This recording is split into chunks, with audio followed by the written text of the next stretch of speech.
The EP Podcast. Heard everywhere podcasts can be found, and always at theeppodcast.com.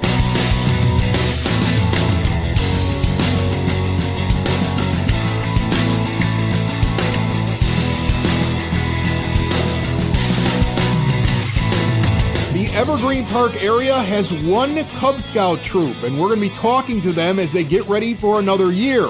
We got a big annual August event happening. We have all the details about the third annual Picnic in the Park Food Truck Festival happening this week. I have the categories and the top 8 seeds in this year's Battle of Evergreen Park, expanded from 16 contestants to 32 this year. And all of it is brought to you today by the First National Bank of Evergreen Park. I love telling stories about my experiences at the First National Bank of Evergreen Park in that iconic building at 95th and Pulaski. Just in this past week, I've had 2 incredible experiences that I don't think you would get at your normal big banks. Sure, there's no ATM fees no matter where you pull your money from. That means if somebody charges you a fee, they just put the money back in, making every ATM you can find free for you. And there's no overdraft charges. But I had to gather several years of banking records. I needed them for my business. I need them for my personal account. I walked in the door the other day and I was like, this is going to be difficult. And one of the friendly bankers walked up to me and said, what can I do for you? And I told him, and instead of making me sit there, wait forever, no fee or anything like that, it was, Chris, just write down what you need exactly. Give me your email address. We'll email it to you. They could see that it was a big deal, and they just wanted to be helpful, and they had the time to do that. Then I go in there a couple days later, and you got that blue screen of death that's across all these different computer systems. Airlines were shutting down, banks were shutting down. First National Bank of Evergreen Park was operational, and I come walking in with another request. I got to find a record of something. Again, don't worry about it. We'll take care of it for you. We're going to get the job done, and they got it done for me. I don't think you get that at the big banks. You get that with your local community bank. Stop in and see them today, the First National Bank of Evergreen Park, member FDIC. Again, the top 8 seeds, the big boys, not the entire 32 that are competing, but the top 8 seeds and several new categories for the Battle of Evergreen Park being announced in just moments. But first, popping in for a moment, Colleen Klimczak. She's been on the show before. She does Your Organized Life, which is a podcast that helps you get your life more organized. She's been a big help as I'm trying to navigate sending my 18-year-old off to college, and which is something I'm still wrapping my mind around. And on top of being somebody who's highly involved in the community, she's also a member of the school board for District 124. And you guys have your back to school bash coming. How are you? I am great. And I thank you for having me here. And your daughter's going to do great things, and you're going to be fine too. Good. Just give me a guarantee. Can you write that down and sign it? Sure. Her father messed up a lot. I was put on academic probation and didn't even realize I was on it. Oh, gosh. And then the next semester I was getting kicked out. Ooh. And I had to go find, I'll tell this story real quick because it's a true story, Colleen. Okay. So luckily, and I keep trying to tell her this, your father was a screw up, I tell her. And the only thing that saved me was I spent 1 year at UIC living with my parents. Okay. And as an honor student, I had about a 4 GPA in my first year of college because my parents were there. The moment structure left, and I could walk into a bar at 19 years old because that's the rule down in Champaign, Illinois. Wow. I just stopped going to school. So I didn't realize it, but I was on academic probation, but I wasn't opening my mail. And then I got a notice that they were kicking me out. Oh, my gosh. And I had documentation that I had dropped a class that they didn't know I had dropped. But it was sitting on my desk in my home in Chicago. And nobody opened it. And I had to get that to them by 5 p.m. on a Friday. And it was 1 p.m. on Friday. 2 hours each way. I got a 4-hour window and a 4-hour drive. And I jumped in a buddy's car and drove to Chicago. My parents on a Friday afternoon having not seen me for 2 months in the middle of the spring. Oh my gosh. All of a sudden the door flies open. And I'm like, hey guys, I just need to get something from my room. Run up the stairs. Oh my gosh. What they must have thought. I come down, they've told me since then that they're like, he's in trouble. Yes. I come down the stairs with this letter and I'm like, no time to talk. And I run right out the door. Oh my gosh. So now I'm in the car. I'm speeding And there are no cell phones. I get pulled over by the state police. And I've got my dad's Chicago police hat on, like a baseball cap. Thank goodness. And the guy pulls up, the police officer, no lie, walks up. All I have is a baseball cap on. I'm only 19 years old. Oh my And he looks at me and he goes, sorry about that, officer, and just walks back.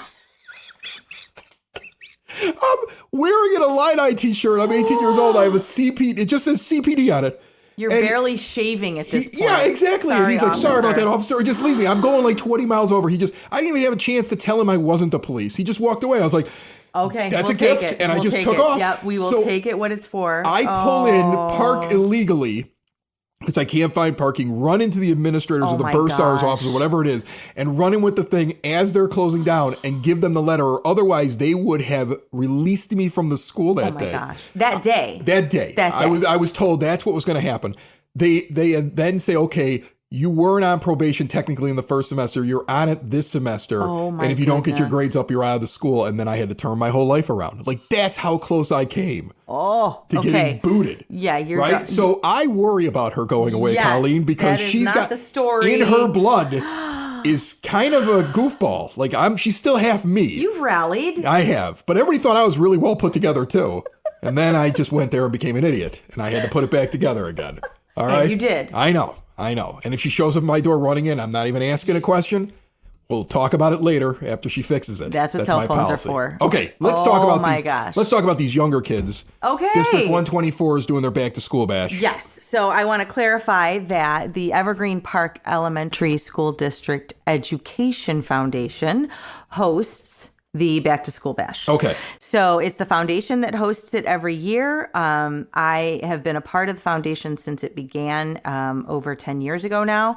So the district, it's the foundation that supports it with support from the district. So I just want to put that out there. So I am a worker bee when it comes to the foundation. I am no longer an executive person, but I am one of the people on the board that also does foundation stuff. And I've been doing it every back to school bash so far, except for last year, which we didn't have because it was so hot. The ambient temperature on the blacktop was 140 degrees. I remember that. You guys had to cancel it because it was too hot. And it was the blacktop at CMS. Yeah. So we could not have little people frying their little feet. So the Evergreen Park School District 124 Foundation will host the annual back to school bash on Thursday, August 22nd. That is the first day of student attendance this year. So that'll be Thursday the 22nd from 5:30 to 7 at CMS. Popular favorites will return, including the foam pit, which is wildly popular. If you've ever seen... I've heard about the foam pit. The foam pit. I think, honestly... It's crazy. Yeah. They love it. I haven't been in the foam pit yet. But I'll be at this event. They love it. Maybe I'll get in the foam pit. It's a hot mess. Yeah. It's so messy. But my kids are older now, so I just know that the ones that they love it. So foam pit, cotton candy, popcorn, airbrush tattoos, raffle prizes, and food. We'll have taco truck out there again. Community partners include the Evergreen Park Police Department, the EP Fire Department, the Rec Department, the Public Library, and of course the EP Podcast, because Chris said he would be joining us as well. We'll also be joined by a few local businesses that graciously sponsor this event. In the past, we've asked families to bring items for the Evergreen Park Food Pantry. And this year, because through the foundation, our school buildings are hosting monthly food drives. So we are shifting gears. Instead, we would like to support our area families in school supplies. So we are asking that if families remember, if they could bring extra school supplies to the event, and we will absolutely distribute those to families in need, and families that participate in that will receive a free raffle ticket for some of our cool prizes. Some of the popular prizes in the past have been principal for a day at all 5 of our buildings, lunch with the superintendent, a ride on the fire truck to school. It's kind of fun. So all of those will be some of the things that we have that will be raffled. In addition to the crowd favorites, we will have a few new fun activities, maybe a dunk tank. No, I will not be in it. Hula hoop contest and more fun. So hope to see you. I will see you. Hope to see everybody listening on on Thursday, August 22nd at 5:30 at CMS. And if I remember this correctly, Yes. and you correct me if I'm wrong. I will. Because we've talked about this now for a couple years when you guys have the bash. Yeah. The bash is open to everybody. Oh, yeah, You don't absolutely. necessarily have to have a kid in the school system. You may be from the neighborhood, and let's say your kid's going to Redeemer or something like that, but you want to go to the back to school bash. Absolutely. Okay, it is open to everybody. It's more of a community fun event. It's very not fun. something exclusive to just if you have a kid in the system. No, it's awesome. Anybody can. I think it's a very walkable event. I always have to pack stuff, but otherwise I would walk because it's just very walkable. Yeah, it's not cordoned off. We don't check IDs. People can just wander into the parking lot and have their fun and talk to the area. Like I said, the supportive businesses in the area, and also all of the library, fire department, police department, everybody's there and supporting this really fun, activity for everybody. So stop in. Thursday the 22nd at 5:30 to 7. I'm hoping that there is temperate weather. There is a rain date of the following Thursday. Otherwise, get the fire department to pull the hoses out and start spraying people down. That's what the kids were doing in the foam pit. Back in the 80s, when it was a hot day, they just opened up the hydrants. Okay, there you go. Remember that? They did the fire hose. They didn't do it last year. I think they did it the year before, though. Yeah. So they were spray some kids with the fire dancing in hose. the They'll love puddles. it. Yep, right. they Exactly. All right. Colleen, thanks so much. I'll be there. Yep. 22nd. Mark down your calendars. I'm sure we'll mention it again before it actually happens. And the EP podcast will be out there at the Back to School Bash. Awesome. Building relationships, supporting the community, and service. These are the things that Country Financial stands for. They're more than just an office you may pass by as you drive through Evergreen Park. They're neighbors who lend a helping hand and support the fabric of your community, including charitable organizations, sports, financial education, and civic organizations. And since Country is already your neighbor, they want to get together and chat. Call your local Country Financial representative, Mike Thauer, today at 708-425-1559 to talk about the things that are important to you and how he can help you protect them.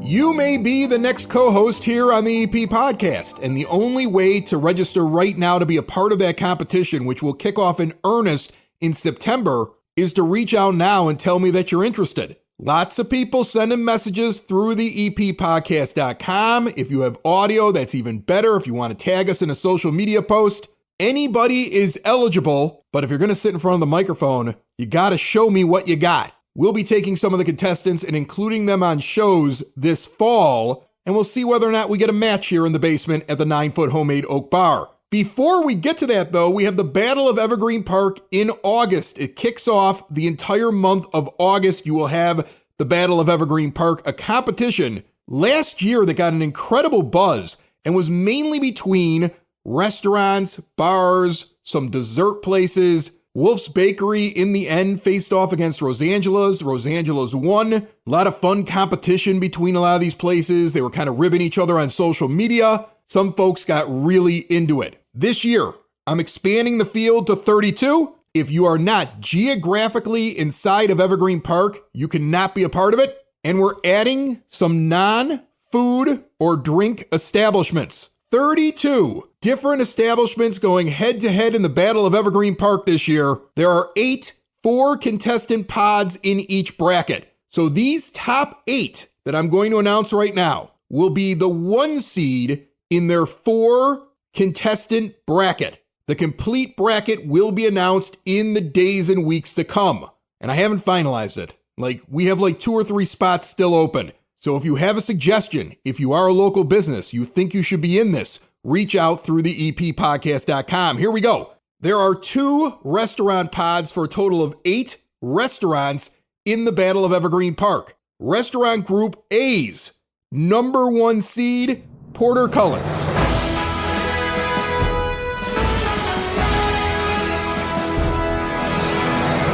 Last year, Porter Cullen's did advance deep into the grid, but was knocked out right before it got to the Final Four. They get another opportunity in the Battle of Evergreen Park. The other restaurant pod number 1 seed is Spoke and Vine.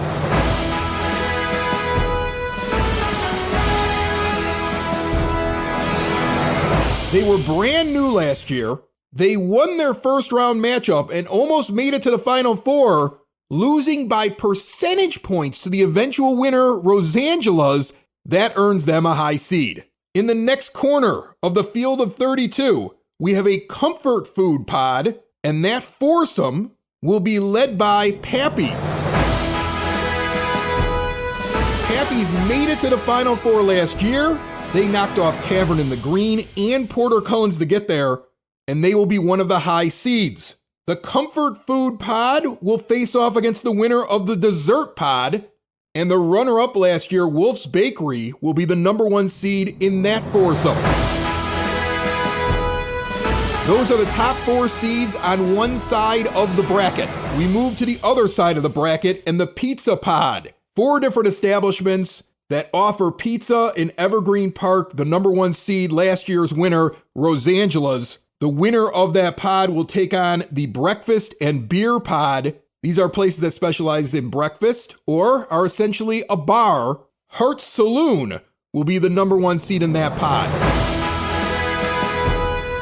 And then finally, a wrinkle in the Battle of Evergreen Park, we have non-eateries. A fitness pod. Evergreen Park loves fitness, and the number 1 seed will be Core Fitness and Physical Therapy in the fitness pod. The winner of the fitness pod will take on the winner of the apparel at the Plaza pod, a foursome of apparel stores in the Evergreen Park Plaza. Macy's will be the number 1 seed. 8 out of 32 possible winners of the Battle of Evergreen Park have now been announced. The rest of the bracket to be released in the coming weeks and online. Make sure you follow us on Facebook, Twitter, Instagram as the Battle of Evergreen Park arrives in August, right here on the EP Podcast.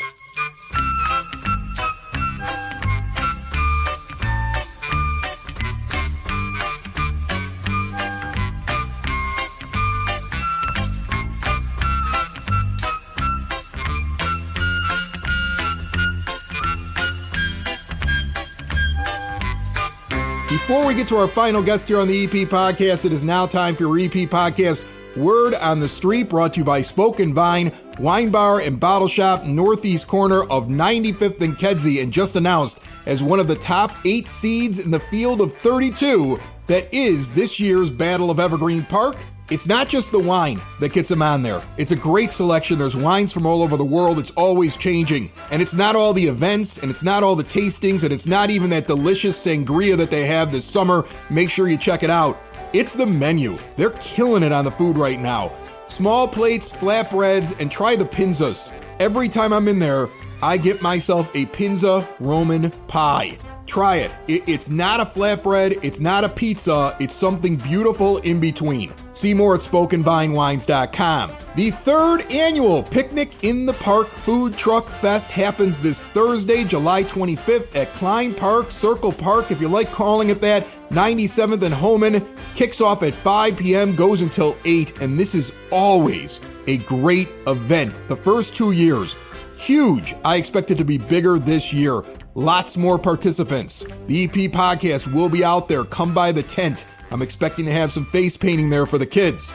Confirmed food trucks and vendors include Baracos, Hawaiian Food Truck, Nikki V's, Rojo Verde, Quincy Culinary, Menkeshkesh Coffee Roasters. The youth department's going to have frozen treats. Beverly Records is going to be spitting vinyl. And guest bartenders will be serving drinks with profits benefiting the food pantry here in the village. It's a beautiful night every Thursday night. The entire village seems to come out. That park is alive during that festival. We will see you this Thursday, the 25th of July in Klein Park, kicking off at 5 p.m. The next 2024 Summer Concert Series performer here in Evergreen Park is going to be at Sexton Park on August the 2nd as the Smiley Tillman Band will kick off at 6 p.m. And the Office of Citizen Services now accepting applications for the Memories to Go annual village-wide garage sale held on September the 7th, 9 a.m. until 2 p.m. at Yukich Field. Get over to the village website, get all the details. And time is running out. Get your reading hours in for the Sweet Summer Reading Program over at the Evergreen Park Public Library. If you've been reading all summer and you haven't logged in, there is still time. Get to evergreenparklibrary.org. Win some prizes. We're going to have another great sit down with Frank Murray of the EP Library next episode. This episode, we still got one more guest here. we have a Cub Scout troop in here. Not the entire troop. I have those that are behind it right now. I have Jean, Laura, and Peter Kelly. And Laura's the one that reached out to me, so I'm gonna go to you first. Give me the pack number where you're out of and what's going on, because you reached out and I said, oh, of course, we've got to get you on the EP podcast. Sure. Yeah, so I am a den leader with Cub Scout Pack 3637. We are run out of Queen of Martyrs Holy Name Society, which is now a part of St. Gianna Parish. And I oversee incoming fourth graders. So that's the group that I work with. However, the entire group invites kindergartners through fifth graders for both boys and girls. Is it everybody in the same age group or when you're a Cub Scout, or do they separate them out to like the kindergarten Cub Scouts compared to the fifth grade ones?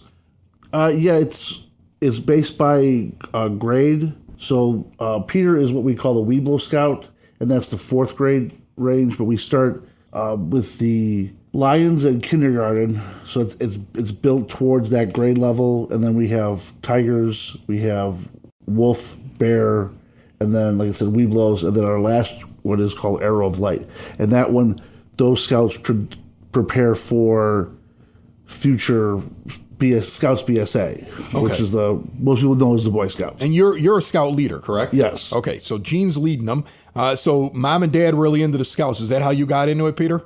Yes. Yeah? How long have you been doing it? Since kindergarten? Yes. Okay. So at this point, I would imagine you can start your own fire and kill a bear with your bare hands. Is that No. What have you learned so far in the Cub Scouts? I have learned knife safety. Like when you're using a knife and you're trying to like scrape the bark off of wood. Okay. Then you gotta face it away from you. So you know how to get the bark off the wood, Yes. but you're not quite ready to light the wood on fire. Have you figured out how to do that yet? Rub two sticks together? That's this year. This year you get to start fires? Are you excited about that? Oh my God. So just first of all, we are the only Cub Scout pack that's operating within Evergreen Park. Okay. That does not restrict people who are outside residents. So anyone that's in the area, per se, is invited to join our pack.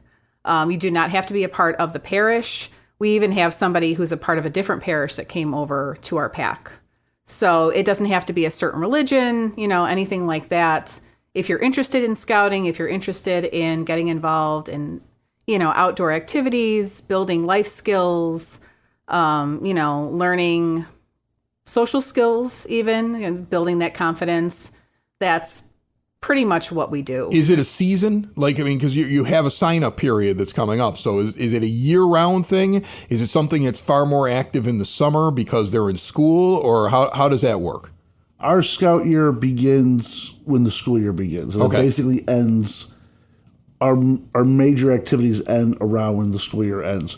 We do have camping in the summer. We go, it's optional, so no one's required to go. We go to a camp in Michigan called Camp Betts, and Peter and I will be going there in a few weeks.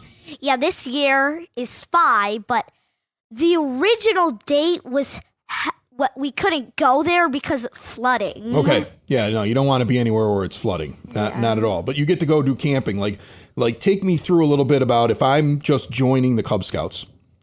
I can't. I'm too big. But let's say somebody else is joining the Cub Scouts, one of my children, my 9-year-old, if let's say he gets in there, or one of the other kids that might be a little bit younger. What can a parent expect them to do in the calendar year? Is it mainly meetings? Are they doing skills? Are they earning badges? What would you tell me that they're doing? All of the above. We have one monthly meeting we call a pack night, and that's all the various. So each age group is called a den. So we're the Tiger Den or the Weeblos Den. We have one pack night. We usually have a theme tied to that. And so this is a fun activity. Sometimes we are learning skills. Our individual den meetings, which we typically have once a month as well. That's when we go. There's some requirements to earn various achievements and the rank. So Peter is a Weeblo Scout this year, but he has to earn his Weeblo's rank. But if he doesn't get it, No big deal. If he doesn't get it, they just kick him out of the scouts. Right? They bang on a drum. He's got to go walk down a line while everybody else mocks him. He's got to ring a bell. No, not quite. But he is obviously still continuing in the scouting journey. But our programming is built on earning that rank. Okay. And then we also earn various achievements throughout the year. Plus lots of fun. Peter knows all the fun stuff. And you get the uniform, right? Do you still have the yellow handkerchief around your neck? Do they still do that? Yes. Yes? Kind they got of. That? Uniform's still kind of there? Is Yeah. how I would remember it? Yeah, there's different color neckerchiefs based on the different grade levels or the different ranks. Okay. But a point to make is you don't have to start in kindergarten. So let's say there's an incoming fourth grader that wants to be, getting into scouts and hasn't done it before. You can enter at fourth grade. Does that kid have to go hang with the kindergartners, though? No. Okay. See, that's what I the would good thing worry about scouts. Okay. Yeah. So the way that the learning works, a lot of the skills that we work with, it's repeated each year, but it's more advanced. So let's say, the first graders, their first aid learning might be building an escape plan from their house and memorizing their phone number, that sort of thing. First aid in fourth grade, they might start to learn how to bandage someone's wound. So the skills get more advanced as the children age. Okay. And they build those skills. So they're learning each year. things. It seems like what they're learning at first is taking care of themselves and taking care of others.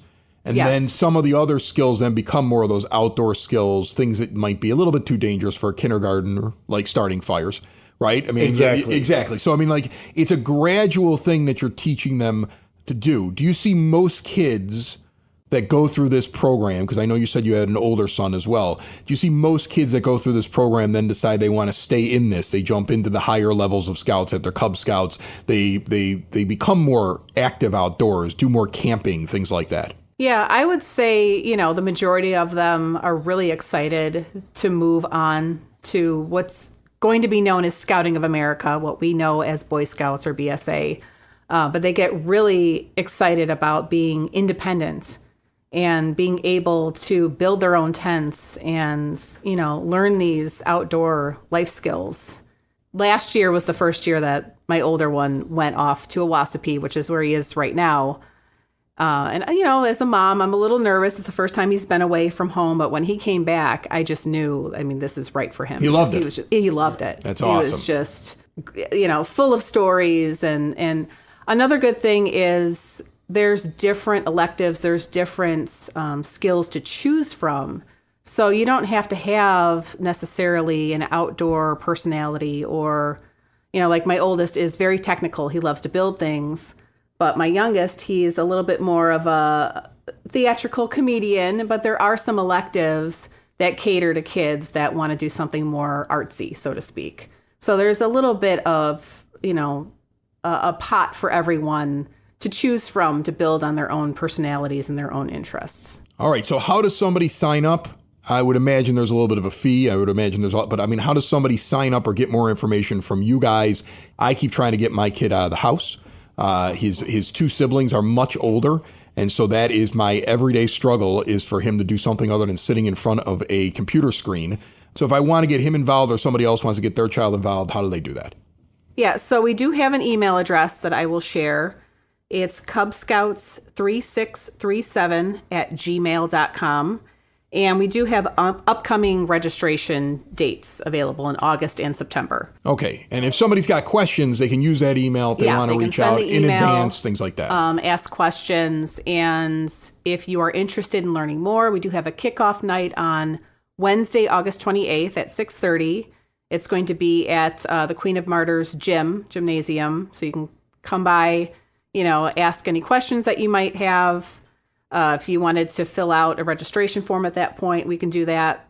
And we usually have a fun activity for our kickoff night. So usually we'll have, exotic animals for people to learn about. Sometimes we'll have something a little bit more, hands-on, like a bounce house type thing. So we haven't quite figured that out yet, but we'll have something fun. And then we also have another night, Wednesday, September 11th at 6:30. That's our official registration night. So that's going to be more like a meeting that we have. And our meetings the majority of them are on Wednesday nights. We also have, it's a Scout website, so this is for all nationally, beascout.org, and that you can type in your zip code, and it'll show. If this zip code 60805, it will show our unit as the first one on the list for their age group. All right, Evergreen Park's Cub Scout pack number 3637. Peter here is a part of it. Did mom and dad make you go sleep in the backyard every once in a while and tell you it's training? No. It's a good idea. Why didn't the trees go to the baseball game? Why? Because they weren't rooting for anyone. It's the EP Podcast. All things Evergreen Park. It's the EP Podcast. Evergreen Park.